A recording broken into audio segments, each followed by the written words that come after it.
Going to the Senate now after it passed relatively easily in the House. What are you expecting from the Senate? Could we see some drama there?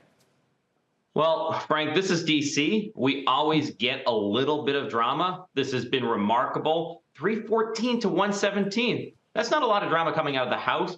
Ultimately, we're going to see this passed by a wide margin in the Senate, but the Senate's all about their procedure. It takes 30 hours before you can even vote to vote.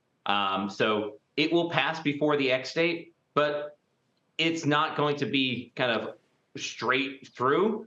Someone will object. Someone will get an extra kind of time to talk about this. That's just how DC, that's how the Senate works. All right, so Ed, I'm listening to you. You didn't say should, you didn't say probably. You really believe this is going to pass. So does that take the risk of default off the table? Does that take the risk of a credit downgrade off the table?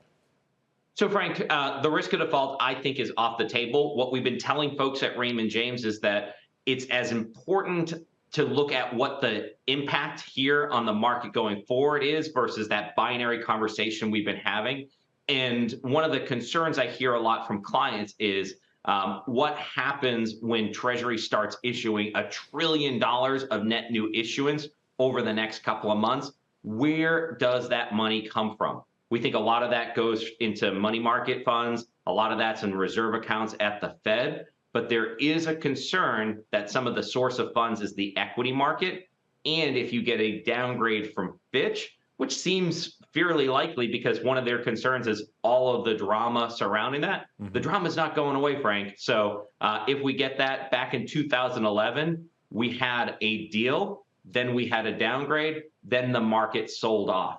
I don't think it's going to be as severe this time, but it does certainly limit a little bit of the upside excitement that default is off the table. Wait, Ed, I want to push back a little bit. Isn't some of the drama going away? I mean, this deal pushes all this past the 2024 election.